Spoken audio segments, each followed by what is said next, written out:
प्यारे विद्यार्थियों, इस वीडियो में आप कल 1 अगस्त ਨੂੰ होया NTSC का पेपर सॉल्व कर जा रहे हैं। ये वीडियो तुसी बहुत ध्यान नाल देखनी है तो जिहड़े भी आपां सॉल्यूशन करांगे वो चंगी तरह कापी ते नोट कर लेने हैं ताकि नैक्सट टाइम जदों भी तुसी कोई NTSC का नैक्सट पेपर दो तो बहुत वधिया तरीके नाल प्रैपरेशन कर सको। चलो स्टार्ट करते हैं फिर। So find the value of question mark. एक क्वेश्चन मार्क है, मुल पता करना आपां। देखो पहला 4 लिखिया, देखो फिर 9 लिखिया, फिर 20 लिखिया, 43 लिखिया, 90 लिखिया। इत्थे इस तरह दसना की आऊगा। तो इन्हां दा आपसी रिलेशन देखना आपां, एक दूजे नाल की रिलेशन आ। 4 तो 9 किवें बनिया होऊगा, फिर 9 तो 20 किवें बनिया होऊगा, 20 तो 43, 43 तो 90 ते 90 तो अगे की बनूगा। तो 4 तो 9 किवें बनिया हो सकदा, देखो गुणा 2 + 1 करके।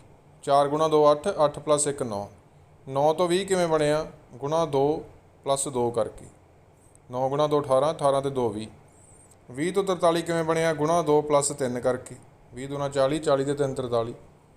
फिर 43 तो 90 किवें बनिया, गुणा 2 + 4 करके। तो पहला देखो गुणा 2 + 1 होया, फिर गुणा 2 + 2, फिर गुणा 2 + 3, फिर गुणा 2 + 4। तो हुण किहदी वारी आ, गुणा 2 + 5 दी। तो 90 × 2 180, 180 + 5 185। तो ऑप्शन नंबर डी बनना अपने को। फस्ट का आना सी ऑप्शन नंबर डी। एक पैटर्न देखना, पहला गुणा 2 + 1, फिर +2 + 3, गुणा 2 तो हो ही रहा, प्लस देखना इस तो बाद की हो रहा। तो हुण गुणा 2 + 5, 90 × 2 180, 180 + 5 185। Option number D. फिर नैक्सट है again find the value of question mark. Question mark का मुल पता करो। आ देखो 3 ट्रायंगल्स दित्तियां होईयां। इन्होंने एक देखो इत्थे लिखा नंबर, एक इत्थे लिखा, एक इत्थे, तो एक नंबर विचकार लिखा। हर ट्रायंगल में इस तरह ही है। तो जदों भी इस तरह की सिचुएशन हो, जिहड़े बाहर नंबर लिखा देखो जिवें लिखे ना 15, 20 ते 5, इन्हां ते कोई जोड़ घटाओ जां गुणा करन वाला विचाले 30 बनाना। आपां 30 देखना आपां किवें बनिया इन्हां दी हैल्प नाल। इस तरह 8, 10 ते 6 की हैल्प नाल 12 किवें बनिया ये देखना। तो ये आपां अलग अलग करके देखना हुंदा भी, सारिਆਂ ਦਾ जोड़ करके देख लो, सारिਆਂ ਨੂੰ जोड़ करके वटा 2 करके देख लो, इन्हां दा जोड़ करके दोवां दा तीजा घटा के देख लो। तो अलग अलग इहदा कोई आपां सोचना हुंदा भी की पैटर्न हो सकदा, किवें बनिया होऊगा विचकारला। तो इत्थे आपां देखीए 15 दे विच जे आपां देखो इत्थे आपां देखदे हां, जे 15 च आपां 20 जोड़ दईए, 15 च 20 जोड़ दईए 35 हो जाऊगा। 35 चों जे आपां 5 घटा दईए तो 35 चों 5 किधर 30। इस तरह 8 विच जे 10 जोड़ दईए, 8 ते 10 18 हो गए। 18 चों जे 6 घटा दो तो रह गया 12। सो कहने का मतलब है आ वाले दोवें जोड़ के आ माइनस करना आपां। सो इत्थे की आऊगा, इत्थे आपां ऑप्शन चो चैक कर सकते हैं कि 4 आ सकता इत्थे। इत्थे जे 4 रखते हैं, देखो 8 ते 4 12, 8 ते 4 12, आ माइनस कर दो, 12 चो 10 कटे 2, तो बिल्कुल ठीक है, 4 इत्थे पूरी तरह फिट बैठ रहा। सो ऑप्शन नंबर ए आऊगा अपने को। इत्थे क्वेश्चन मार्क लगाया हुआ है ना इत्थे इन्होंने, तो इस क्वेश्चन मार्क ते आएगा ऑप्शन नंबर ए, 4 आऊगा। जो 4 ना फिट बैठता फिर आप 6 ट्राई कर लेंगे, फिर 22 करते। इन्होंने 4 चो एक ऑप्शन तो आना सी। सो अलग अलग पैटर्न हो सकता, कई बार तिन्नों जोड़ के वटा 2 कर देंगे आ, 2 नाल भाग कर देंगे आ। हो सकता इन्हों जोड़ के आ घटाया हुंदा। सो ये तुसी कर करके देखना है, ये कोई फिक्स नहीं हुंदा, पर यह हुंदा भी इन्हां दी जोड़ घटाओ गुणा जां कदे भाग नाल इस तरह विचकारला बनदा हुंदा, इन्हां दा कोई ना कोई रिलेशन लभना हुंदा तुसी। सो नैक्सट देखते हैं third question. The total of ages of A B and C is 80 years. What was the total of their ages 3 years ago. A B ਅਤੇ सी ਦੀ ਉਮਰਾਂ ਦਾ ਜੋੜ 80 ਸਾਲ ਹੈ। 3 ਸਾਲ ਪਹਿਲਾਂ ਉਹਨਾਂ ਦੀ ਉਮਰਾਂ ਦਾ ਜੋੜ ਕਿੰਨਾ ਸੀ।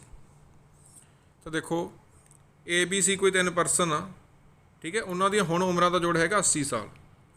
3 ਸਾਲ ਪਹਿਲਾਂ ਕਹਿੰਦੇ ਉਹਨਾਂ ਦੀ ਉਮਰਾਂ ਦਾ ਜੋੜ ਕਿੰਨਾ ਹੋਊਗਾ। ਤਾਂ 3 ਸਾਲ ਪਹਿਲਾਂ ਦੇਖੋ ਜਿਹੜੀ ए ਦੀ ਉਮਰ ਆ ਉਹ 3 ਸਾਲ ਘੱਟ ਹੋਊਗੀ। ਅੱਜ ਮੰਨ ਲਓ ਕੋਈ ਪਰਸਨ 20 ਸਾਲ ਦਾ, ਤਾਂ 3 ਸਾਲ ਪਹਿਲਾਂ 17 ਸਾਲ ਦਾ ਹੋਊਗਾ ਨਾ, 3 ਸਾਲ ਘੱਟ ਹੋਊਗੀ। बी ਦੀ ਵੀ ਉਮਰ 3 ਸਾਲ ਘੱਟ ਹੋਊਗੀ ਤੇ सी ਦੀ ਵੀ ਉਮਰ 3 ਸਾਲ ਘੱਟ ਹੋਊਗੀ। ਤਾਂ ਜੇ ਆਪਾਂ ਜੋੜ ਦੇਖਣਾ ਤਾਂ ਟੋਟਲ ਦੇਖੋ -9 ਕਰ ਦਾਂਗੇ ਆਪਾਂ। 80 ਵਿੱਚੋਂ ਕੀ ਘਟਾ ਦਾਂਗੇ ਆਪਾਂ, 9 ਘਟਾ ਦਾਂਗੇ।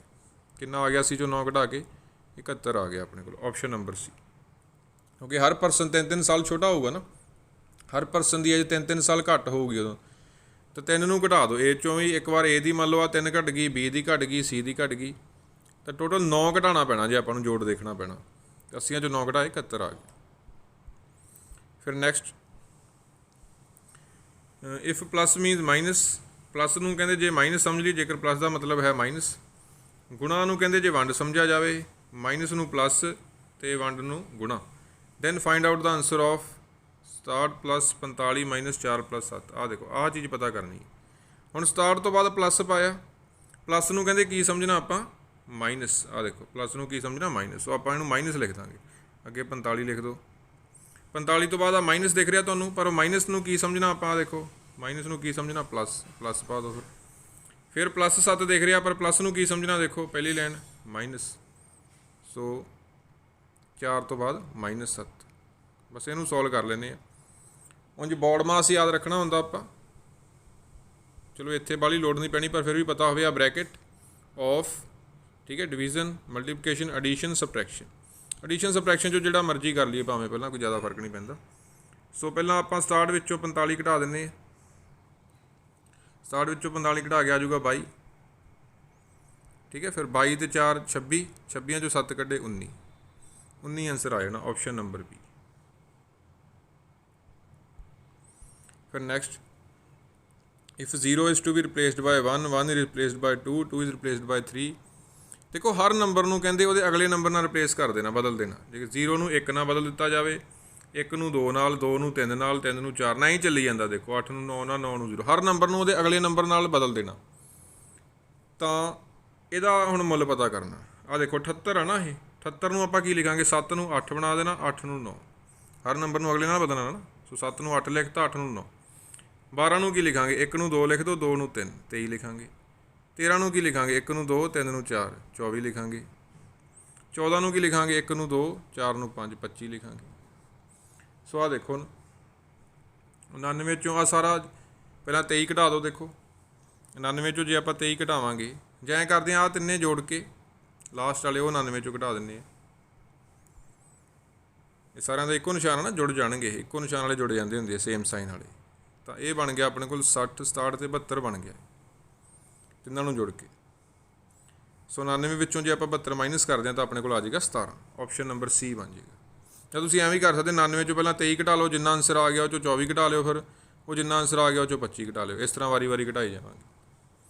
सो 17 आ गया ऑप्शन नंबर सी। फिर next, which alphabet is 6 to the right of 19th from the right. अंग्रेजी वर्णमाला विच सज्जे पासियों 19वें अखर दे सज्जे पासे 6वां अखर किहड़ा होवेगा।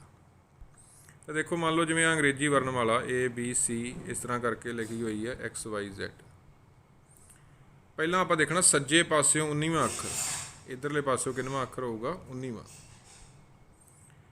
वो अखर जिहड़ा होगा ਉਹਦੇ सज्जे पासे 6वां अखर। हुण जदों ਇਹਦੇ सज्जे पासे देखना आपां ਇੱਥੇ आ गए तो फिर सज्जे पासे इधर जावांगे ना, आपां इधर नूं 6 आना पैना। तो कहने का मतलब एक बार आपां इधरों 19 आ गए सी, पर 6 फिर इधर आ गए तो 19 माइनस 6 कितना रह गया, 13 रह गया। सो एक तरह का आपां इधरों 13वां नंबर देखना। ABC विच सज्जे पासियों की देखना आपां 13वां नंबर। तो ये तुसीं याद रखो, देखो दोवें बारी जे सज्जे सज्जे होवे ना, जिवें इत्थे भी सज्जे लिखिया इत्थे भी सज्जे, तो माइनस होना हुंदा, सेम वेले माइनस होना हुंदा। सज्जे सज्जे वेले भी माइनस, खब्बे खब्बे वेले भी माइनस। जे पुट्ठा होवे सज्जे खब्बे होवे, ठीक है, जे पुट्ठा लिखिया होवे एक सज्जा लिखिया एक खब्बा, फिर जोड़ होना हुंदा। तो इत्थे भी सज्जे लिखिया इत्थे भी सज्जे, तो माइनस होना। 19 चों आपां 6 घटा दांगे, 13 आ गया। तो सज्जे पासियों आपां 13वां नंबर देखना। तो जे सज्जे पासियों भी देखना होवे 13वां नंबर, तो आपां खब्बे पासियों वो किन्नवां होगा, 27 चों माइनस कर दिया करो। 27 चों किन्नवां, 27 चों 13 माइनस किए 14 आ गए। खब्बे पासियों 14वां नंबर देखना, कहने का मतलब आपां। तो खब्बे पासियों 14वां नंबर साढ़े कोल हुंदा N हुंदा अल्फाबैट, इंग्लिश अल्फाबैट विच खब्बे पासियों सारे तुहानूं कहा सी पिछली वीडियो विच भी कि सारिਆਂ ਦੇ कोड याद रख लो, वो खब्बे पासे ही याद रखे हुंदे आपां। N आ गया ऑप्शन नंबर बी। किसी का सज्जे पासियों पता लग जाए ना, तो खब्बे पासियों 27 वेले माइनस कर दिया करो। मान लो सज्जे पासियों किसी का 10 आ, तो खब्बे पासियों कितना होगा, 27 चों माइनस कर दो 17 होगा। तो ये भी गल तुहानूं पता होनी चाहिए। सज्जे पासियों जां कह लो भी पुट्ठे पासियों, ABC का पुट्ठा पासा जिहड़ा वो सज्जे पासा हो गया ना, खब्बा पासा जिहड़ा आपां सीधा ही देखते हैं। सो ऑप्शन नंबर बी बन जाना। फिर next, if the first and third, second and fourth, fifth and seventh, sixth and eighth letters of the word pleasure are interchange in the word, which alphabet will be second from the right. जेकर शब्द pleasure के पहले ते तीसरे, दूसरे ते चौथे, पंजवें ते सत्तवें, छेवें ते अठवें अखरां दे स्थान ਆਪਸ ਵਿੱਚ ਬਦਲ ਦਿੱਤੇ ਜਾਣ ਤਾਂ ਨਵੇਂ ਬਣੇ ਸ਼ਬਦ ਵਿੱਚ ਸੱਜੇ ਪਾਸਿਓਂ ਦੂਸਰਾ ਅੱਖਰ ਕਿਹੜਾ ਹੋਵੇਗਾ। ਸੋ ਪਹਿਲਾਂ ਆਪਾਂ ਨੂੰ ਲਿਖਦੇ ਹਾਂ, ਦੇਖੋ ਪਲੇਜ਼ਰ, ਠੀਕ ਹੈ, ਪਲੇਜ਼ਰ ਲਿਖਤਾ। ਕੀ ਕਹਿੰਦੇ ਹੋ, ਪਹਿਲਾ ਤੇ ਤੀਜਾ ਬਦਲ ਦਿਓ, ਪਹਿਲਾ ਤੇ ਤੀਜਾ, ਇੱਥੇ ਈ ਲਿਖ ਦਿਓ, ਇੱਥੇ ਪੀ ਲਿਖ ਦਿਓ। ਹੋਰ ਦੂਜਾ ਤੇ ਚੌਥਾ ਇਹ ਆਪਸ 'ਚ ਬਦਲ ਦਿਓ, ਦੂਜਾ ਤੇ ਚੌਥਾ, ਇੱਥੇ ਏ ਲਿਖ ਦਿਓ, ਇੱਥੇ ਐਲ ਲਿਖ ਦਿਓ। ਫਿਰ ਪੰਜਵਾਂ ਤੇ ਸੱਤਵਾਂ, ਪੰਜਵਾਂ ਤੇ ਸੱਤਵਾਂ ਆਪਸ 'ਚ ਬਦਲ ਦਿਓ, ਇੱਥੇ ਆਰ ਲਿਖ ਦਿਆ ਜਾਊਗਾ, ਇੱਥੇ ਐਸ। ਤੇ ਫਿਰ ਛੇਵਾਂ ਤੇ ਅੱਠਵਾਂ, ਠੀਕ ਹੈ, ਆ ਛੇਵਾਂ ਯੂ ਈ ਅੱਠਵਾਂ, ਈ ਇੱਥੇ ਲਿਖ ਦਿਓ, ਯੂ ਇੱਥੇ। ਹੁਣ ਦੇਖ ਲਓ ਕੀ ਪੁੱਛਿਆ, ਸੱਜੇ ਨਵਾਂ ਜਿਹੜਾ ਸ਼ਬਦ ਬਣੂਗਾ ਉਹਦੇ ਸੱਜੇ ਪਾਸਿਓਂ ਦੂਸਰਾ ਅੱਖਰ, ਸੱਜੇ ਪਾਸਿਓਂ ਪਹਿਲਾ ਯੂ ਆ, ਦੂਜਾ ਕਿਹੜਾ ਸੱਜੇ ਪਾਸਿਓਂ ਐਸ। ਆਪਸ਼ਨ ਨੰਬਰ ਸੀ ਬਣ ਗਿਆ। ਸੋ ਸਿੰਪਲ ਸੀ, ਜਿਵੇਂ ਜਿਵੇਂ ਉਹ ਕਹਿ ਰਹੇ ਆ ਉਵੇਂ ਉਵੇਂ ਆਪਾਂ ਕਰਕੇ ਨਵਾਂ ਨੰਬਰ ਬਣਾ ਲਿਆ, ਨਵਾਂ ਅੱਖਰ ਬਣਾ ਲਿਆ, ਨਵੇਂ ਅੱਖਰ ਦੇ ਸੱਜੇ ਪਾਸਿਓਂ ਦੂਜਾ ਫਿਰ ਐਸ ਬਣ ਗਿਆ, ਆਪਸ਼ਨ ਨੰਬਰ ਸੀ। ਫਿਰ next, which of the following 4 alternatives represent the relations among week, day, year. ਦਿੱਤੇ ਗਏ 4 ਵਿਕਲਪਾਂ ਵਿੱਚੋਂ ਕਿਹੜਾ ਵਿਕਲਪ ਹਫ਼ਤਾ, ਦਿਨ, ਸਾਲ ਵਿਚਕਾਰ ਸੰਬੰਧ ਨੂੰ ਦਰਸਾਉਂਦਾ ਹੈ। ਤਾਂ ਆਪਾਂ ਇਹਨਾਂ 4 ਆਪਸ਼ਨ ਵਿੱਚੋਂ ਦੇਖਣਾ ਕਿ ਕਿਹੜਾ ਜਿਹੜਾ ਆਪਸ਼ਨ ਆ, ਕਿਹੜੀ ਡਾਇਗਰਾਮ ਆ ਜਿਹੜੀ ਇਹਨਾਂ ਵਿਚਕਾਰ ਰਿਲੇਸ਼ਨ ਨੂੰ ਦਰਸਾ ਰਹੀ ਹੈ, ਵੀਕ, ਡੇ ਅਤੇ ਈਅਰ ਵਾਲੇ ਨੂੰ। ਤਾਂ ਦੇਖੋ ਜਿਹੜਾ ਡੇ ਹੁੰਦਾ ਉਹ ਵੀਕ ਤੋਂ ਛੋਟਾ ਹੁੰਦਾ ਨਾ, ਆਹ ਮੰਨ ਲਓ ਡੇ ਆ ਤਾਂ ਵੀਕ ਉਹ ਤੋਂ ਵੱਡਾ ਹੋਊਗਾ, ਕਿਉਂਕਿ ਇੱਕ ਹਫ਼ਤੇ 'ਚ ਆਪਾਂ ਨੂੰ ਪਤਾ 7 ਦਿਨ ਹੁੰਦੇ। ਤਾਂ ਜਿਹੜਾ ਦਿਨ ਆ ਆਪਣਾ ਮੰਨ ਲਓ ਆਹ ਡੇ ਵਾਲੀ ਡਾਇਗਰਾਮ ਆ, ਆਹ ਵੀਕ ਹੋ ਗਿਆ, ਆਹ ਵੀਕ ਨੂੰ ਦਰਸਾ ਰਿਹਾ ਦੂਜੇ ਨੰਬਰ ਵਾਲਾ ਸਰਕਲ। ਅਤੇ ਫਿਰ ਜਿਹੜਾ ਈਅਰ ਆ ਉਸ ਤੋਂ ਵੀ ਵੱਡਾ ਹੋਊਗਾ, ਈਅਰ ਉਸ ਤੋਂ ਵੱਡਾ ਹੁੰਦਾ, ਕਿਉਂਕਿ ਇੱਕ ਸਾਲ ਵਿੱਚ ਆਪਾਂ ਨੂੰ ਪਤਾ ਕਿ ਵੀਕ ਕਾਫੀ ਹੁੰਦੇ ਆ, 52 ਜਾਂ 53 ਹਫ਼ਤੇ ਹੁੰਦੇ ਆ। ਇੱਕ ਸਾਲ 'ਚ 12 ਮਹੀਨੇ ਹੁੰਦੇ ਨਾ, ਹਰ ਮਹੀਨੇ ਜਾਂ ਤਾਂ 4 ਹਫ਼ਤੇ ਹੁੰਦੇ ਜਾਂ 5 ਹਫ਼ਤੇ ਹੁੰਦੇ ਆ। ਸੋ ਦੇਖੋ ਆਹ ਵਾਲੀ ਆਪਸ਼ਨ ਨੰਬਰ ਏ ਕਰੈਕਟ ਦਰਸਾ ਰਿਹਾ ਇਹਨਾਂ ਦਾ ਰਿਲੇਸ਼ਨ। ਆਹ ਸਭ ਤੋਂ ਛੋਟਾ ਹੋ ਗਿਆ ਦਿਨ, ਫਿਰ ਉਸ ਤੋਂ ਵੱਡਾ ਵੀਕ, ਅਤੇ ਫਿਰ ਉਸ ਤੋਂ ਵੱਡਾ ਈਅਰ, ਆਪਸ਼ਨ ਨੰਬਰ ਏ। ਫਿਰ next, which of the following 4 alternatives represent the relations among colour, red, blue. ਦਿੱਤੇ ਗਏ 4 ਵਿਕਲਪਾਂ ਵਿੱਚੋਂ ਕਿਹੜਾ ਵਿਕਲਪ ਰੰਗ, ਲਾਲ, ਨੀਲਾ ਵਿਚਕਾਰ ਸੰਬੰਧ ਨੂੰ ਦਰਸਾਉਂਦਾ ਹੈ। ਤਾਂ ਦੇਖੋ ਜਿਹੜੇ ਰੈੱਡ ਅਤੇ ਬਲੂ ਆ ਇਹ ਦੋਨੋਂ ਕੀ ਹੈਗੇ ਆ, ਕਲਰਸ ਆ, ਦੋਨੋਂ ਕਲਰਸ ਦੀਆਂ ਟਾਈਪ ਹੁੰਦੀਆਂ ਇਹ। ਤਾਂ ਆਪਸ਼ਨ ਨੰਬਰ ਬੀ ਨੂੰ ਧਿਆਨ ਨਾਲ ਦੇਖੋ, ਆਹ ਮੰਨ ਲਓ ਕਲਰ ਹੋ ਗਿਆ, ਕਲਰ ਦੀਆਂ ਕਾਫੀ ਟਾਈਪ ਹੋਣਗੀਆਂ ਨਾ, ਵਿੱਚ ਇੱਕ ਥਾਂ 'ਤੇ ਰੈੱਡ ਪਿਆ, ਇੱਕ ਥਾਂ 'ਤੇ ਬਲੂ ਪਿਆ। ਸੋ ਆਪਸ਼ਨ ਨੰਬਰ ਬੀ ਇਹਨਾਂ ਦੇ ਵਿਚਕਾਰ ਰਿਲੇਸ਼ਨ ਨੂੰ ਦਰਸਾ ਰਿਹਾ। ਆਪਾਂ ਦੱਸਣਾ ਹੁੰਦਾ ਵੀ ਕਿਹੜੀ ਡਾਇਗਰਾਮ ਇਹਨਾਂ ਵਿਚਕਾਰ ਜਿਹੜਾ ਰਿਲੇਸ਼ਨ ਆ ਉਹ ਰਿਪਰੈਜ਼ੈਂਟ ਕਰ ਰਹੀ ਹੈ। ਸੋ ਇੱਥੇ ਐਂ ਤਾਂ ਹੈ ਨਹੀਂ ਨਾ, ਆਹ ਵਾਲੀ ਡਾਇਗਰਾਮ ਤਾਂ ਨਹੀਂ ਬਣ ਸਕਦੀ ਵੀ ਐਂ ਤਾਂ ਹੈ ਨਹੀਂ ਵੀ ਰੈੱਡ ਤੋਂ ਵੱਡਾ ਹੁੰਦਾ ਬਲੂ, ਠੀਕ ਹੈ ਨਾ, ਉਸ ਤਰ੍ਹਾਂ ਦਾ ਸਿਸਟਮ ਹੈ ਨਹੀਂ। ਇੱਥੇ ਆ ਵੀ ਇੱਕ ਚੀਜ਼ ਮੇਨ ਚੀਜ਼ ਆ, ਜਿਵੇਂ ਕਲਰ ਹੋ ਗਿਆ, ਅੱਗੋਂ ਉਹਨਾਂ ਦੀਆਂ ਜਿਹੜੀਆਂ ਟਾਈਪਸ ਆ ਉਹ ਆਪਾਂ ਅੰਦਰ ਲਿਖਤੀ, ਉਹ ਇੱਥੇ ਵਿਚਕਾਰ ਲਿਖਤੀਆਂ ਦੋ, ਆਪਸ਼ਨ ਨੰਬਰ ਬੀ। ਫਿਰ next, pointing to Ria, Anil said, she is daughter of my grandfather's only child. How is Ria related to Anil? ਰੀਆ ਵੱਲ ਇਸ਼ਾਰਾ ਕਰਦਿਆਂ ਅਨਿਲ ਨੇ ਕਿਹਾ, ਉਹ ਮੇਰੇ ਦਾਦਾ ਜੀ ਦੇ ਇਕਲੌਤੇ ਬੱਚੇ ਦੀ ਧੀ ਹੈ। ਰੀਆ ਦਾ ਅਨਿਲ ਨਾਲ ਕਿਵੇਂ ਸੰਬੰਧ ਹੈ। ਤਾਂ ਅਨਿਲ ਦੇਖੋ ਕੀ ਕਹਿ ਰਿਹਾ, ਅਨਿਲ ਦੀ ਗੱਲ ਨੂੰ ਆਪਾਂ ਧਿਆਨ ਨਾਲ ਪੜ੍ਹਦੇ ਹਾਂ। ਮੇਰੇ ਦਾਦਾ ਜੀ ਦੇ ਇਕਲੌਤੇ ਬੱਚੇ ਦੀ ਧੀ, ਮੇਰੇ ਦਾਦਾ ਜੀ ਦਾ ਇਕਲੌਤਾ ਬੱਚਾ ਕੌਣ ਹੋ ਗਿਆ। ਸੋਚ ਕੇ ਦੇਖੋ, ਆਪਣੇ ਆਪ ਨੂੰ ਅਨਿਲ ਦੀ ਜਗ੍ਹਾ ਰੱਖ ਲਿਆ ਕਰੋ। ਜੋ ਵੀ ਗੱਲ ਕਹਿ ਰਿਹਾ ਹੁੰਦਾ ਨਾ, ਜੋ ਵੀ ਅਨਿਲ ਸੈੱਡ ਜਾਂ ਅਨਿਲ ਨੇ ਕਿਹਾ, ਅਨਿਲ ਨੂੰ ਮੰਨ ਲਓ ਤੁਸੀਂ ਹੋ ਅਨਿਲ, ਤਾਂ ਉਹ ਕਹਿੰਦੇ ਮੇਰੇ ਦਾਦਾ ਜੀ ਦੇ ਇਕਲੌਤੇ ਬੱਚੇ, ਮੇਰੇ ਦਾਦਾ ਜੀ ਦਾ ਇਕਲੌਤਾ ਬੱਚਾ ਕੌਣ ਹੋ ਗਿਆ, ਮੇਰਾ ਪਾਪਾ ਹੀ ਹੋ ਗਿਆ ਨਾ, ਮੇਰਾ ਫਾਦਰ ਹੋ ਗਿਆ। ਮੇਰੇ ਦਾਦਾ ਜੀ ਦਾ ਇਕਲੌਤਾ ਬੱਚਾ ਮੇਰਾ ਫਾਦਰ, ਅਤੇ ਉਹਦੀ ਅੱਗੋਂ ਧੀ, ਮੇਰੇ ਫਾਦਰ ਦੀ ਧੀ, ਮੇਰੇ ਪਿਤਾ ਦੀ ਧੀ ਮੇਰੀ ਕੀ ਲੱਗੀ, ਮੇਰੇ ਪਿਤਾ ਦੀ ਧੀ ਮੇਰੀ ਲੱਗੀ ਮੇਰੀ ਭੈਣ, ਠੀਕ ਹੈ। ਸੋ ਰੀਆ ਕੀ ਹੋਈ, ਅਨਿਲ ਦੀ ਭੈਣ ਹੋ ਗਈ, ਸਿਸਟਰ ਆ, ਆਪਸ਼ਨ ਨੰਬਰ ਬੀ ਆ ਜਾਣਾ। ਫਿਰ next, pointing to a man in the park, Vimal said, his son is my son's uncle. How is the man related to Vimal? Park ਵਿੱਚ ਇੱਕ ਆਦਮੀ ਵੱਲ ਇਸ਼ਾਰਾ ਕਰਦਿਆਂ ਵਿਮਲ ਨੇ ਕਿਹਾ, ਉਸ ਦਾ ਪੁੱਤਰ ਮੇਰੇ ਪੁੱਤਰ ਦਾ ਚਾਚਾ ਹੈ। ਆਦਮੀ ਵਿਮਲ ਨਾਲ ਕਿਵੇਂ ਸੰਬੰਧਿਤ ਹੈ। ਤਾਂ ਹੁਣ ਦੇਖੋ ਵਿਮਲ ਨੇ ਕਿਹਾ ਨਾ, ਵਿਮਲ ਨੂੰ ਆਪਦੀ ਜਗ੍ਹਾ 'ਤੇ ਰੱਖ ਕੇ ਦੇਖੋ, ਮੰਨ ਲਓ ਤੁਸੀਂ ਹੋ ਖੁਦ ਵਿਮਲ ਹੋ, ਤਾਂ ਕੀ ਕਹਿੰਦਾ ਵਿਮਲ ਕਿ ਉਸ ਦਾ ਪੁੱਤਰ ਮੇਰੇ ਪੁੱਤਰ ਦਾ ਚਾਚਾ, ਮੇਰੇ ਪੁੱਤਰ ਦਾ ਚਾਚਾ ਕੌਣ ਹੋਇਆ, ਮੇਰੇ ਪੁੱਤਰ ਦਾ ਚਾਚਾ ਹੋਇਆ ਮੇਰਾ ਭਰਾ, ਠੀਕ ਹੈ ਨਾ, ਮੇਰੇ ਪੁੱਤਰ ਦਾ ਚਾਚਾ ਕੌਣ ਹੋਇਆ, ਮੇਰਾ ਭਰਾ। ਤਾਂ ਇੰਨੀ ਲਾਈਨ ਦਾ ਮਤਲਬ ਬਣ ਗਿਆ ਵੀ ਮੇਰਾ ਭਰਾ, ਤਾਂ ਉਸ ਦਾ ਪੁੱਤਰ ਮੇਰਾ ਭਰਾ ਹੈ, ਗੱਲ ਇਹੀ ਬਣ ਗਈ ਨਾ, ਉਸ ਦਾ ਪੁੱਤਰ ਮੇਰਾ ਭਰਾ ਹੈ। ਤਾਂ ਇਹ ਗੱਲ ਕਿਹਨੂੰ ਕਹੀ ਜਾ ਸਕਦੀ ਹੈ ਕਿ ਉਸ ਦਾ ਪੁੱਤਰ ਮੇਰਾ ਭਰਾ ਹੈ, ਕੋਈ ਪਰਸਨ ਆਪਦੇ ਪਿਤਾ ਨੂੰ ਹੀ ਕਹੂਗਾ ਨਾ, ਕੋਈ ਪਰਸਨ ਆਪਦੇ ਪਿਤਾ ਨੂੰ ਕਹਿ ਸਕਦਾ ਕਿ ਉਸ ਦਾ ਪੁੱਤਰ ਮੇਰਾ ਭਰਾ ਹੈ, ਆਪਦੇ ਪਿਤਾ ਵੱਲ ਇਸ਼ਾਰਾ ਕਰਕੇ ਹੀ ਕਹਿ ਸਕਦਾ ਨਾ, ਤਾਂ ਇਹਦਾ ਮਤਲਬ ਆਪਦੇ ਪਿਤਾ ਵੱਲ ਇਸ਼ਾਰਾ ਕਰ ਰਿਹਾ। ਸੋ ਆਪਸ਼ਨ ਨੰਬਰ ਬੀ ਆ ਜੂ। ਠੀਕ ਹੈ ਨਾ, ਇਹ ਡਿਵਾਈਡ ਕਰ ਲਿਆ ਕਰੋ। ਦੇਖੋ ਸਾਰੀ ਸਟੇਟਮੈਂਟ, ਮੇਰੇ ਪੁੱਤਰ ਦਾ ਚਾਚਾ, ਮਾਈ ਸਨਜ਼ ਅੰਕਲ। ਮਾਈ ਸਨਜ਼ ਅੰਕਲ ਕੌਣ ਹੋ ਗਿਆ? ਮੇਰੇ ਪੁੱਤਰ ਦਾ ਚਾਚਾ, ਮੇਰਾ ਭਰਾ ਹੋ ਗਿਆ ਨਾ। ਸੋ ਇੱਧਰਲੀ ਲਾਈਨ ਦਾ ਮਤਲਬ ਬਣ ਗਿਆ ਮਾਈ ਬ੍ਰਦਰ। ਠੀਕ ਹੈ, ਮਾਈ ਬ੍ਰਦਰ, ਮਾਈ ਬ੍ਰੋ। ਇੱਧਰਲੀ ਲਾਈਨ ਦਾ ਕੀ ਮਤਲਬ ਬਣ ਗਿਆ? My brother. ਠੀਕ ਹੈ, ਤੇ ਇੱਧਰ ਕੀ ਆ? His son. ਤਾਂ ਇੱਕ ਆਦਮੀ ਵੱਲ ਇਸ਼ਾਰਾ ਕਰਕੇ ਕਹਿ ਰਿਹਾ ਕਿ ਉਸ ਦਾ ਪੁੱਤਰ ਮੇਰਾ ਭਰਾ ਹੈ। ਤਾਂ ਕਿਹਦੇ ਵੱਲ ਇਸ਼ਾਰਾ ਕਰਕੇ ਕੋਈ ਬੰਦਾ ਕਹਿ ਸਕਦਾ ਕਿ ਉਹਦਾ ਪੁੱਤਰ ਮੇਰਾ ਭਰਾ? ਆਪਦੇ ਡੈਡੀ ਵੱਲ ਦੇਖ ਕੇ ਕਹੂਗਾ ਨਾ, ਆਪਦੇ ਫਾਦਰ ਵੱਲ ਦੇਖ ਕੇ ਕਹੂਗਾ ਕਿ ਉਹਦਾ ਪੁੱਤਰ ਮੇਰਾ ਭਰਾ ਹੈ। ਸੋ ਆਪਸ਼ਨ ਨੰਬਰ ਬੀ ਬਣ ਗਿਆ। ਉਹ ਆਦਮੀ ਵਿਮਲ ਨਾਲ ਕਿਵੇਂ ਸੰਬੰਧਿਤ ਹੈ? ਉਹ ਆਦਮੀ ਵਿਮਲ ਦਾ ਫਾਦਰ ਹੈ। ਫਿਰ ਨੈਕਸਟ ਦੇਖਦੇ ਹਾਂ ਆਪਾਂ। ਇਹ ਹੁਣ ਡਾਇਰੈਕਸ਼ਨ ਦੇਖੋ, 12 ਤੋਂ ਲੈ ਕੇ 14 ਤੱਕ ਕੁਐਸਚਨ ਇਸੇ ਦੇ ਬੇਸ 'ਤੇ ਕਰਨੇ ਆ। 3 ਕੁਐਸਚਨ ਇਸੇ ਦੇ ਬੇਸ 'ਤੇ ਹੀ ਹੈ, 3 ਅਲੱਗ-ਅਲੱਗ ਨਹੀਂ ਗੇ, ਇਕੱਠੇ ਹੀ ਹੈ। ਤਾਂ ਦੇਖੋ ਆਪਾਂ ਪੜ੍ਹਦੇ ਹਾਂ ਸਾਰਾ ਕੁਝ। Study the following information carefully to answer these question. 8 friends J, K, L, M, N, O, P, R and Q are sitting around a circle facing the center. 8 ਦੋਸਤ ਆ J, K, L, M, N, O, P and Q ਕੇਂਦਰ ਵੱਲ ਮੂੰਹ ਕਰਕੇ ਇੱਕ ਚੱਕਰ ਦੇ ਦੁਆਲੇ ਬੈਠੇ ਹੈ। ਠੀਕ ਹੈ, ਇਸ ਤਰ੍ਹਾਂ ਹੁੰਦਾ ਇਹ, ਜਿਵੇਂ 8 ਪਰਸਨ ਆਪਾਂ ਚੱਕਰ ਬਣਾ ਲੈਂਦੇ ਹਾਂ ਇੱਕ, ਜਾਂ ਕਰਦੇ ਹਾਂ। ਦੇਖੋ ਇੱਥੇ ਚੱਕਰ ਬਣਾਉਣੇ ਇੱਕ, 8 ਪਰਸਨ ਇਸ ਤਰ੍ਹਾਂ ਬਿਠਾਓ। 1 2 3 4 5 6 7 8। ਹੁਣ ਜਿਹੜੀ ਇਨਫੋਰਮੇਸ਼ਨ ਐਗਜ਼ੈਕਟ ਹੋਊਗੀ, ਆਪਾਂ ਨੂੰ ਪੂਰੀ ਤਰ੍ਹਾਂ ਦੱਸਿਆ ਹੋਊਗਾ, ਉਹ ਆਪਾਂ ਪਹਿਲਾਂ ਉੱਥੋਂ ਸ਼ੁਰੂ ਕਰਾਂਗੇ। ਚਲੋ ਆਪਾਂ ਪੜ੍ਹਦੇ ਹਾਂ ਇੱਕ ਵਾਰ। ਕੀ ਆ? J is not the neighbor of N। J ਆ ਜਿਹੜਾ, ਉਹ N ਦਾ ਗੁਆਂਢੀ ਨਹੀਂ ਗਾ। ਇਹ ਆਪਾਂ ਸਾਈਡ 'ਤੇ ਲਿਖ ਲੈਂਦੇ ਹਾਂ ਵੈਸੇ ਵੀ। J ਅਤੇ ਜਿਹੜੇ N ਆ ਨਾ, J ਅਤੇ N ਆਪਾਂ ਲਿਖਦੇ ਹਾਂ। ਦੇਖੋ ਇੱਧਰ ਲਿਖਦੇ ਹਾਂ J ਅਤੇ N, ਇਸ ਤਰ੍ਹਾਂ ਐਰੋ ਪਾ ਲਓ ਵੀ ਗੁਆਂਢੀ ਨਹੀਂ ਗੇ, ਕਾਹਦਾ ਲਾ ਦਿੰਦੇ ਹਾਂ ਇੱਥੇ। J ਅਤੇ N ਗੁਆਂਢੀ ਨਹੀਂ ਗੇ। ਇਹ ਆਪਾਂ ਆਪਦਾ ਕੋਡ ਵਰਡ ਲਿਖ ਲਿਆ, ਕੰਮ ਆਊਗਾ। ਇਹ ਥੋੜ੍ਹਾ ਧਿਆਨ ਨਾਲ ਸਮਝਣ ਵਾਲਾ ਹੁੰਦਾ। ਦੇਖੋ ਧਿਆਨ ਨਾਲ ਸਮਝਾਂਗੇ। L is third to the right of K।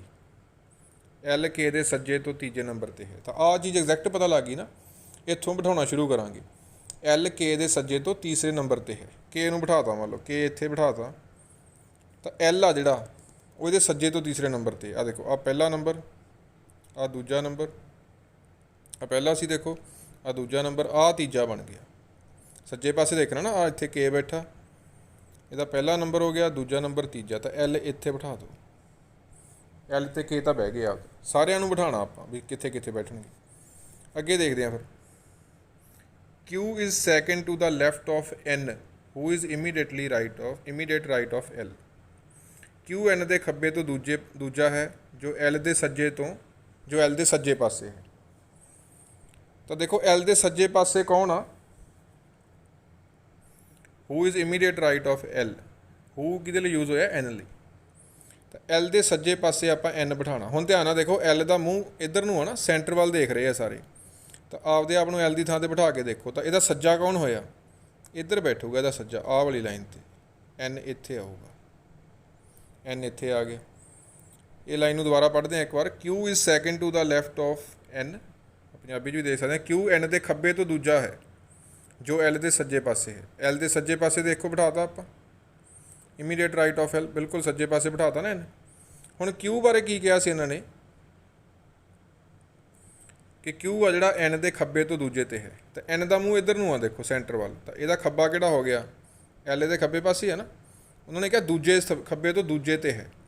L ਤਾਂ ਹੋ ਗਿਆ ਪਹਿਲਾ, ਦੂਜਾ ਫਿਰ Q ਇੱਥੇ ਬੈਠ ਜੂਗਾ। ਠੀਕ ਹੈ ਨਾ। N ਦਾ ਮੂੰਹ ਇੱਧਰ ਨੂੰ ਆ ਦੇਖੋ, ਆਹ ਉਹਦਾ ਪਹਿਲਾ ਖੱਬਾ ਹੋ ਗਿਆ, ਆਹ ਉਹਦਾ ਦੂਸਰਾ ਖੱਬਾ ਹੋ ਗਿਆ। ਤਾਂ Q ਵੀ ਬਿਠਾਤਾ ਆਪਾਂ, Q ਵੀ ਬੈਠ ਚੁੱਕਾ। ਅਗਲੀ ਲਾਈਨ ਪੜ੍ਹਦੇ ਹੁਣ। O is not the neighbor of N or K। O ਆ ਜਿਹੜਾ, ਉਹ ਨਾ ਤਾਂ N ਦੇ ਨੇੜੇ ਆ, ਠੀਕ ਹੈ, ਅਤੇ ਨਾ K ਦੇ। ਉਹ ਨਾ ਤਾਂ N ਦਾ ਗੁਆਂਢੀ ਆ, ਨਾ K ਦਾ ਗੁਆਂਢੀ ਆ। ਲਾਸਟ ਲਾਈਨ ਕੀ ਆ ਫਿਰ? And is to the immediate left of P। P ਦੇ ਬਿਲਕੁਲ ਖੱਬੇ ਪਾਸੇ ਆ। P ਦੇ ਬਿਲਕੁਲ ਕੀ ਆ? ਖੱਬੇ ਪਾਸੇ। ਤਾਂ ਹੁਣ ਦੇਖੋ ਕੀ ਕਰ ਰਿਹਾ ਉਹ ਆ ਜਿਹੜਾ, ਉਹ ਐਨ ਜਾਂ ਕੇ ਦਾ ਗੁਆਂਢੀ ਨਹੀਂ ਹੈ। ਆ ਦੇਖੋ ਆ ਐਨ ਬੈਠਾ ਆਪਣੇ ਕੋਲ, ਇੱਥੇ ਐਨ ਆ ਨਾ, ਇਹਦਾ ਮਤਲਬ ਉਹ ਇੱਥੇ ਤਾਂ ਆ ਨਹੀਂ ਸਕਦਾ, ਇੱਥੇ ਤਾਂ ਆ ਨਹੀਂ ਸਕਦਾ ਕਿਉਂਕਿ ਜੇ ਉਹ ਇੱਥੇ ਆ ਗਿਆ ਤਾਂ ਐਨ ਦਾ ਗੁਆਂਢੀ ਹੋ ਜਾਣਾ। ਉਹ ਕੇ ਦਾ ਵੀ ਗੁਆਂਢੀ ਨਹੀਂ ਗਾ, ਸੋ ਨਾ ਤਾਂ ਉਹ ਇੱਥੇ ਆ ਸਕਦਾ ਦੇਖੋ ਆਹ ਵਾਲੀ ਜਗ੍ਹਾ 'ਤੇ ਨਾ ਇੱਥੇ ਆ ਸਕਦਾ। ਠੀਕ ਹੈ ਨਾ, ਧਿਆਨ ਨਾਲ ਦੁਬਾਰਾ ਦੇਖਦੇ ਹਾਂ ਆਪਾਂ। ਉਹ ਆ ਜਿਹੜਾ ਨਾ ਤਾਂ ਐਨ ਦਾ ਗੁਆਂਢੀ ਆ ਨਾ ਕੇ ਦਾ, ਐਨ ਦਾ ਗੁਆਂਢੀ ਆ ਫਿਰ ਇੱਥੇ ਤਾਂ ਆ ਨਹੀਂ ਸਕਦਾ ਨਾ, ਅਤੇ ਜੇ ਕੇ ਦਾ ਵੀ ਗੁਆਂਢੀ ਨਹੀਂ ਗਾ, ਇੱਥੇ ਵੀ ਨਹੀਂ ਆ ਸਕਦਾ, ਇੱਥੇ ਵੀ ਨਹੀਂ ਆ ਸਕਦਾ, ਤਾਂ ਉਹ ਨੂੰ ਕਿੱਥੇ ਆਉਣਾ ਪੈਣਾ? ਉਹ ਲਈ ਸਿਰਫ ਇੱਕੋ ਹੀ ਜਗ੍ਹਾ ਬਚਦੀ ਹੈ, ਉਹ ਨੂੰ ਸਿਰਫ ਇੱਥੇ ਹੀ ਬਹਿਣਾ ਪੈਣਾ। ਤਾਂ ਇਸ ਤੋਂ ਇਲਾਵਾ ਇਹ ਵੀ ਕਿਹਾ ਕਿ ਉਹ ਆ ਜਿਹੜਾ ਉਹ ਪੀ ਦੇ ਖੱਬੇ ਪਾਸੇ, ਇਮੀਡੀਏਟ ਲੈਫਟ ਆਫ ਪੀ ਇੱਥੇ ਲਿਖਿਆ ਸੀ, ਅਤੇ ਪੀ ਦੇ ਖੱਬੇ ਪਾਸੇ ਹੈ। ਠੀਕ ਹੈ, ਇਹਦਾ ਮਤਲਬ ਪੀ ਨੂੰ ਇੱਥੇ ਆਉਣਾ ਪੈਣਾ, ਫਿਰ ਹੀ ਉਹ ਪੀ ਦੇ ਖੱਬੇ ਪਾਸੇ ਆਊਗਾ ਨਾ। ਪੀ ਦਾ ਮੂੰਹ ਇੱਧਰ ਨੂੰ ਆ, ਉਹ ਇਹਦੇ ਖੱਬੇ ਪਾਸੇ ਹੋ ਗਏ। ਹੁਣ ਰਹਿ ਕਿਹੜੇ ਗਏ ਬਿਠਾਉਣ ਵਾਲੇ ਆਪਣੇ ਕੋਲ? ਆਪਣੇ ਕੋਲ ਇੱਕ ਤਾਂ ਜੇ ਰਹਿ ਗਿਆ ਅਤੇ ਇੱਕ ਐਮ ਰਹਿ ਗਿਆ। ਹੁਣ ਦੇਖੋ ਜੇ ਅਤੇ ਐਮ ਕਿੱਥੇ ਬੈਠਣਗੇ? ਕੀ ਜੇ ਇੱਥੇ ਬੈਠ ਸਕਦਾ? ਦੇਖੋ ਆਹ ਵਾਲੀ ਜਗ੍ਹਾ 'ਤੇ ਉਹਨਾਂ ਨੇ ਕਿਹਾ ਜੇ ਐਨ ਦਾ ਗੁਆਂਢੀ ਨਹੀਂ, ਆਪਾਂ ਲਿਖਿਆ ਸੀ ਨਾ ਜੇ ਐਨ ਦਾ ਗੁਆਂਢੀ ਨਹੀਂ ਹੈ, ਸੋ ਜੇ ਇੱਥੇ ਤਾਂ ਬੈਠ ਨਹੀਂ ਸਕਦਾ, ਜੇ ਨੂੰ ਬਹਿਣਾ ਪੈਣਾ ਫਿਰ ਇੱਥੇ। ਜੇ ਇੱਥੇ ਆ ਫਿਰ ਇੱਥੇ ਕੌਣ ਰਹਿ ਗਿਆ? ਇੱਕੋ ਹੀ ਰਹਿ ਗਿਆ, ਐਮ ਰਹਿ ਗਿਆ। ਸੋ ਇਸ ਤਰ੍ਹਾਂ ਸਾਰਿਆਂ ਦੀ ਆਪਾਂ ਬਿਠਾਤੇ ਆ ਵੀ ਕਿੱਥੇ ਕਿੱਥੇ ਬੈਠਣਗੇ। ਬਹੁਤ ਧਿਆਨ ਨਾਲ ਕਰਨਾ ਹੁੰਦਾ ਕੁਐਸਚਨ, ਕਿਉਂਕਿ 3-4 ਇਹਦੇ ਨਾਲ ਕੁਐਸਚਨ ਜੁੜੇ ਹੁੰਦੇ ਆ। ਟਾਈਮ ਜ਼ਰੂਰ ਲੱਗਦਾ, 2-3 ਵਾਰ ਪਹਿਲਾਂ 2 ਵਾਰ ਪੜ੍ਹ ਲਿਆ ਕਰੋ ਕੁਐਸਚਨ। ਜਿਹੜੀ ਚੀਜ਼ ਐਗਜ਼ੈਕਟ ਦਿੱਤੀ ਆ ਇਹਨਾਂ ਨੇ ਉੱਥੋਂ ਫਿਰ ਆਪਾਂ ਸਟਾਰਟ ਕਰਨਾ ਹੁੰਦਾ ਬਿਠਾਉਣਾ, ਉੱਥੋਂ ਬਿਠਾਉਣਾ ਸ਼ੁਰੂ ਕਰੋ। ਅਤੇ ਜਿਹੜੇ ਕੋਡ ਵਰਡ ਆ, ਜਿਹੜੀਆਂ ਚੀਜ਼ਾਂ ਆਪਾਂ ਨਹੀਂ ਬਿਠਾ ਸਕਦੇ ਜਿਹੜੇ ਅਜੇ, ਉਹ ਸਾਈਡ 'ਤੇ ਲਿਖ ਲਿਆ ਕਰੋ, ਥੱਲੇ ਲਿਖ ਲਿਆ ਕਰੋ। ਫਿਰ ਉਹ ਜਿਵੇਂ ਜਿਵੇਂ ਆਪਾਂ ਕੁਐਸਚਨ ਅੱਗੇ ਪੜ੍ਹਦੇ ਜਾਂਦੇ ਆ ਉਹਨਾਂ ਦੀ ਹੈਲਪ ਲੈਂਦੇ ਰਹਿੰਦੇ ਆ ਨਾਲ ਨਾਲ। ਸੋ ਧਿਆਨ ਨਾਲ ਕਰਨਾ ਹੁੰਦਾ। ਇਹ 'ਚ 5 ਮਿੰਟ ਵੀ ਲੱਗ ਜਾਣ ਕਿਉਂਕਿ ਤਾਂ ਵੀ ਕੋਈ ਵਾਲੇ ਨਹੀਂ, ਕਿਉਂਕਿ ਆਪਾਂ ਨੂੰ ਅੱਗੇ 3-4 ਕੁਐਸਚਨ ਦੇ ਨਾਲ ਕਨੈਕਟ ਹੁੰਦੇ ਆ। ਹੁਣ ਆਪਾਂ ਬਿਠਾ ਦੇ ਤਾਂ ਸਾਰਿਆਂ ਦੇ ਆਨਸਰ ਦੇ ਦਾਂਗੇ ਆਪਾਂ। ਤਾਂ 12ਵਾਂ ਕੁਐਸਚਨ ਆ, ਐਲ ਅਤੇ ਐਮ ਦੇ ਵਿਚਕਾਰ ਕੌਣ ਬੈਠਾ ਹੈ? Who is sitting between L and M. ਤਾਂ ਆਹ ਪਿਆ ਆਪਣਾ ਐਲ, ਠੀਕ ਹੈ, ਅਤੇ ਆਹ ਪਿਆ ਐਮ। ਇਹਨਾਂ ਦੇ ਵਿਚਕਾਰ ਕੌਣ? ਆਰਾਮ ਨਾਲ ਦੇਖ ਸਕਦੇ ਹੋ, ਐਨ ਆ ਤੁਸੀਂ। ਐਲ ਅਤੇ ਐਮ ਦੇ ਵਿਚਕਾਰ ਕੌਣ ਬੈਠਾ? ਐਨ। ਆਪਸ਼ਨ ਨੰਬਰ ਸੀ ਬਣ ਗਿਆ, ਆਪਸ਼ਨ ਨੰਬਰ ਸੀ।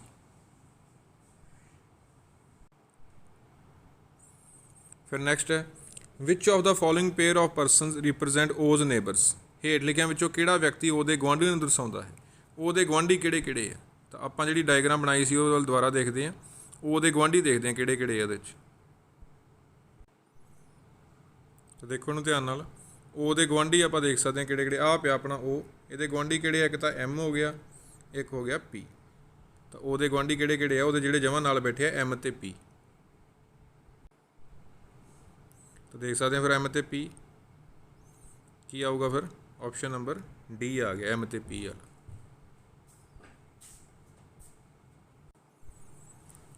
ਫਿਰ ਨੈਕਸਟ ਦੇਖ ਸਕਦੇ ਹਾਂ ਆਪਾਂ ਹੁਣ, who is to the immediate right of K. K ਦੇ ਸੱਜੇ ਪਾਸੇ ਕੌਣ ਬੈਠਾ ਹੈ? ਤਾਂ ਅਗੇਨ ਆਪਾਂ ਡਾਇਗਰਾਮ ਦੇਖਾਂਗੇ, ਉਹ 'ਚ ਦੇਖਦੇ ਹਾਂ ਕਿ ਕੇ ਦੇ ਬਿਲਕੁਲ ਸੱਜੇ ਪਾਸੇ ਕੌਣ ਆ। ਤਾਂ ਦੇਖੋ ਕੇ ਕਿੱਥੇ ਬੈਠਾ? ਉਹਦੇ ਸੱਜੇ ਪਾਸੇ ਦੇ ਆਹ ਬੈਠਾ ਕੇ। ਕੇ ਦਾ ਮੂੰਹ ਇੱਧਰ ਨੂੰ ਆ ਨਾ, ਤਾਂ ਆਹ ਇਹਦਾ ਸੱਜਾ ਹੋ ਗਿਆ। ਤਾਂ ਕੇ ਦੇ ਸੱਜੇ ਪਾਸੇ ਕੌਣ ਬੈਠਾ? ਜੇ ਬੈਠਾ। ਤੇ ਇਹਦਾ ਆਨਸਰ ਆਏਗਾ ਜੇ।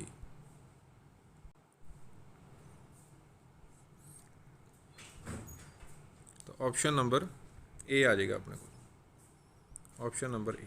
ਡਾਇਗਰਾਮ ਤੋਂ ਦੇਖਦੇ ਕਿ ਤਿੰਨਾਂ ਦੇ ਆਨਸਰ ਦੇਣੇ ਸੀ। ਫਿਰ next, arrange the words given below in a meaningful sequence. Nation, village, city, district, state. ਦਿੱਤੇ ਸ਼ਬਦਾਂ ਨੂੰ ਸਹੀ ਤਰਤੀਬ ਵਿੱਚ ਲਗਾਓ। ਦੇਸ਼, ਪਿੰਡ, ਸ਼ਹਿਰ, ਜ਼ਿਲ੍ਹਾ ਜਾਂ ਰਾਜ।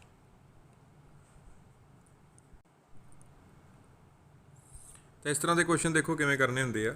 ਇਹ 5 ਚੀਜ਼ਾਂ ਦਿੱਤੀਆਂ ਆਪਾਂ ਨੂੰ, ਇਹਨਾਂ ਨੂੰ ਮੀਨਿੰਗਫੁਲ ਸੀਕੁਐਂਸ 'ਚ ਕਿਵੇਂ ਲਾਣਾ। ਦੇਖੋ ਜਾਂ ਤਾਂ ਇਹਨਾਂ 'ਚੋਂ ਦੇਖ ਲਓ ਸਭ ਤੋਂ ਵੱਡਾ ਕਿਹੜਾ, ਜਾਂ ਦੇਖ ਲਓ ਸਭ ਤੋਂ ਛੋਟਾ ਕਿਹੜਾ।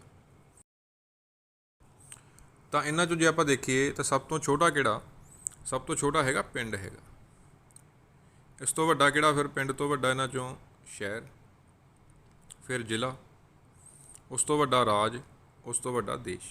ਤਾਂ ਸਭ ਤੋਂ ਪਹਿਲਾਂ 2 ਨੰਬਰ ਵਾਲਾ ਆ ਗਿਆ ਪਿੰਡ, ਫਿਰ ਆ ਗਿਆ ਸ਼ਹਿਰ 3 ਨੰਬਰ ਵਾਲਾ, ਫਿਰ ਜ਼ਿਲ੍ਹਾ 4 ਨੰਬਰ ਵਾਲਾ, ਠੀਕ ਹੈ, ਫਿਰ ਰਾਜ ਆ ਗਿਆ 5 ਨੰਬਰ ਵਾਲਾ, ਫਿਰ ਸਭ ਤੋਂ ਵੱਡਾ ਦੇਸ਼ 1 ਨੰਬਰ ਵਾਲਾ। 2 3 4 5 1, ਇਹ ਕੋਈ ਮੀਨਿੰਗਫੁਲ ਸੀਕੁਐਂਸ ਬਣਾ ਰਹੇ ਆ, ਸਹੀ ਤਰਤੀਬ ਬਣਾ ਰਹੇ ਆ। 2 3 4 5 1 ਆਪਸ਼ਨ ਨੰਬਰ। ਕਈ ਵਾਰ ਹੁੰਦਾ ਵੀ ਸਭ ਤੋਂ ਵੱਡਾ ਪਹਿਲਾਂ ਆ ਜਾਂਦਾ ਹੁੰਦਾ, ਆ ਵੀ ਆਪਸ਼ਨ ਬਣ ਸਕਦਾ ਸੀ 1 5 4 3 2। ਜੇ ਆਪਸ਼ਨ 'ਚ ਹੁੰਦਾ ਇਹ ਫਿਰ ਆਪਾਂ ਇਹ ਲਾ ਦਿੰਦੇ, ਪਰ 1 ਤੋਂ ਸਟਾਰਟ ਹੋਣ ਵਾਲੇ ਆਹੀ 2 ਆਪਸ਼ਨ ਆ ਨਾ, ਇਹੋ ਜਿਹਾ ਤਾਂ ਹੈ ਨਹੀਂ ਇੱਥੇ। ਸੋ ਇੱਕ ਵਾਰ ਸਭ ਤੋਂ ਛੋਟਾ ਦੇਖ ਕੇ ਵਾਧੇ ਕ੍ਰਮ ਵੱਲ ਲਾ ਲਿਆ ਕਰੋ ਵੀ ਉਸ ਤੋਂ ਵੱਡਾ ਕਿਹੜਾ, ਉਸ ਤੋਂ ਵੱਡਾ ਕਿਹੜਾ। ਇੱਕ ਵਾਰ ਸਭ ਤੋਂ ਵੱਡਾ ਪਹਿਲਾਂ ਲਿਖ ਕੇ ਘਟਦੇ ਵੱਲ ਲਾ ਲਿਆ ਕਰੋ ਵੀ ਉਸ ਤੋਂ ਛੋਟਾ ਕਿਹੜਾ, ਉਸ ਤੋਂ ਛੋਟਾ। ਜਿਹੜਾ ਵੀ ਆਪਸ਼ਨ 'ਚ ਹੋਇਆ ਉੱਤੇ ਟਿਕ ਲਾ ਦਿਆ ਕਰੋ। ਇਸ ਤਰ੍ਹਾਂ ਦੇ ਕੁਐਸਚਨ ਇਸ ਤਰ੍ਹਾਂ ਕਰਨੇ ਹੁੰਦੇ ਆ ਜਦੋਂ 4-5 ਚੀਜ਼ਾਂ ਨੂੰ ਕਹਿ ਦੇਣ ਕਿ ਮੀਨਿੰਗਫੁਲ ਸੀਕੁਐਂਸ 'ਚ ਜਾਂ ਸਹੀ ਤਰਤੀਬ ਵਿੱਚ ਲਗਾਓ। ਤਾਂ ਆਪਸ਼ਨ ਨੰਬਰ A ਬਣ ਗਿਆ। ਸੋ ਇਸ ਦੇ ਨਾਲ ਹੀ ਆਪਣੇ ਜਿਹੜੇ ਮੈਂਟਲ ਐਬਿਲਿਟੀ ਵਾਲੇ ਕੁਐਸਚਨ ਆ, ਮੈਥ ਵਾਲੇ ਕੁਐਸਚਨ 1 ਤੋਂ ਲੈ ਕੇ 15 ਤੱਕ, ਉਹ ਆਪਾਂ ਸਾਰੇ ਸੋਲਵ ਕਰ ਲਏ ਆ। ਨੈਕਸਟ ਵੀਡੀਓ ਵਿੱਚ ਆਪਾਂ ਫਿਰ ਸੈਟ ਵਾਲੇ ਕੁਐਸਚਨ ਸੋਲਵ ਕਰਾਂਗੇ ਜਿਹੜੇ ਆਪਣੇ ਸਬਜੈਕਟ ਰਿਲੇਟਡ ਹੋਣਗੇ।